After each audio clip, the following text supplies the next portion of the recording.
That's it. Hutton said a woman named Adele Frawley got caught in it at the Blue Ribbon Laundry across town. It sucked her right in. Jackson looked suddenly ill. But that can't happen, Johnny. There's a safety bar. If one of the women feeding the machine accidentally gets a hand under it, the bar snaps up, stops the machine. At least that's how I remember it. Hunt nodded. It's a state law, but it happened. Hutton closed his eyes, and in the darkness he could see the Hadley Watson speed ironer again, as it had been that afternoon. It formed a long, rectangular box in shape 30 feet by 6. At the feeder end, a moving canvas belt moved under the safety bar, up at a slight angle, then down.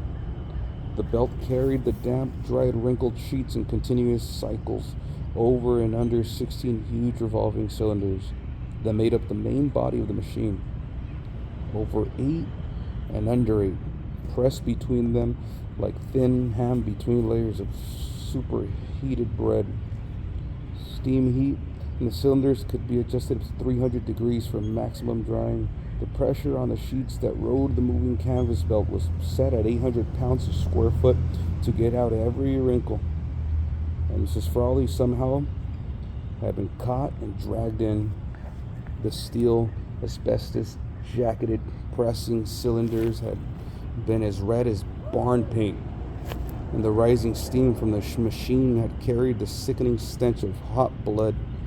Bits of her white blouse and blue slacks, even ripped segments of her brawn panties, had been torn free and ejected from the machine's far end 30 feet down.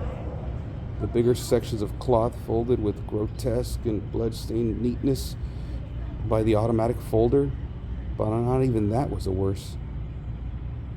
I tried to fold everything, he said to Jackson, tasting bile in his throat. But a person isn't a sheet, Mark.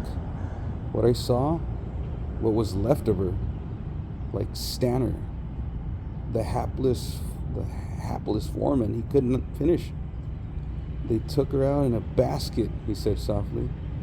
Jackson whistled. Who's going to get in the neck? Who's going to get it in the neck? The laundry or the state inspectors? Don't know yet, Hunt said. The mangling image still hung behind his eyes.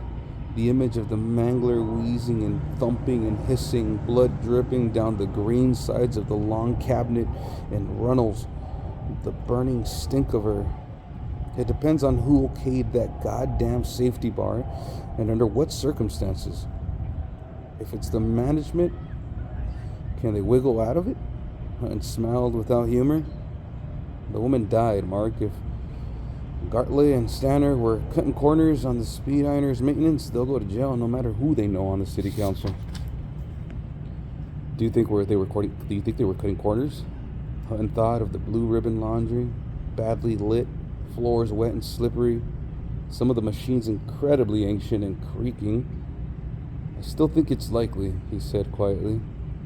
They got up to go in the house together. Tell me how it comes out, Johnny, Jackson said. I'm interested. Hutton was wrong about the Mangler. It was clean as a whistle. 6 state inspectors went over it before inquest, piece by piece. The net result was absolutely nothing. The inquest verdict was death by misadventure. Hutton, dumbfounded, quartered Roger Martin, one of the inspectors, after the hearing.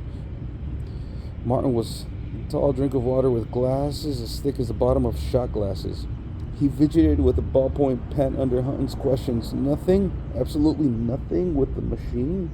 Nothing, Martin said. Of course the safety bar was the guts of the matter.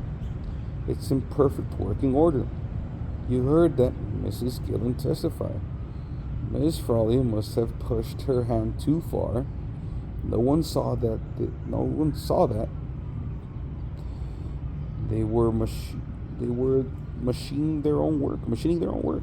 She stated, screaming. Her hand was gone already. The machine was taking her arm. They tried to pull her out instead of shutting it down. Pure panic. They didn't shut it down. Another woman, Miss Keene said, she did try to shut it off, but it's a fair assumption that she hit the start button rather than the stop in the confusion. By then it was too late. The safety bar malfunctioned, Hunt said flatly, unless she put her hand over it rather than under. You can't.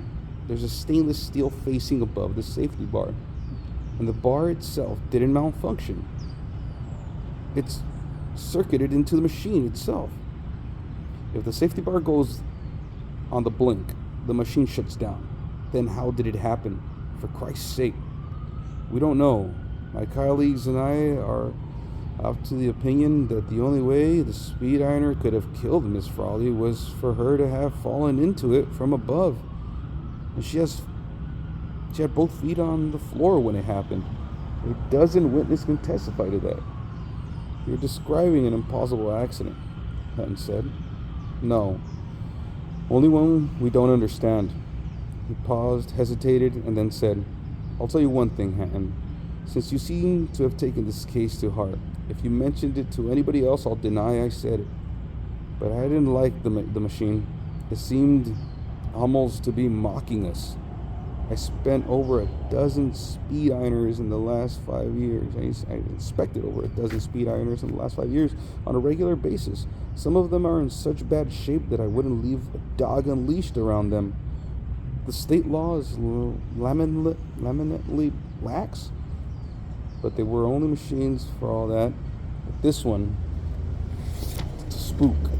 I don't know why, but it is. I think I'd found one thing happening, even a technicality that was off whack. I would have ordered it shut down. Crazy, huh? I felt the same way, Hunt said.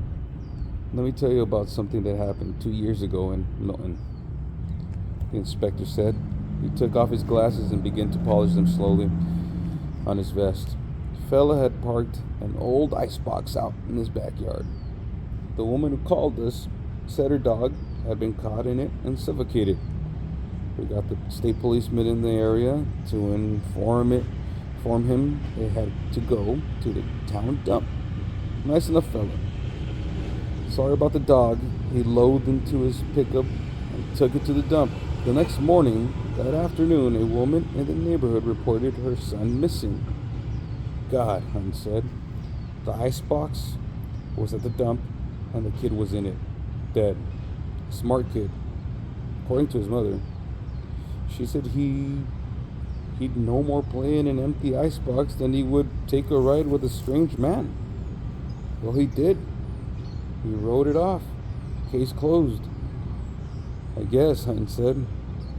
No, the dump caretaker went out next day to take the door off the thing. City Ordinance, number 58, on the maintenance of public dumping places. Martin looked at him expressionlessly. He found 6 dead birds inside, gulls, sparrows, a robin, and the door closed on his arm while he was brushing them out. Give him a hell of a jump.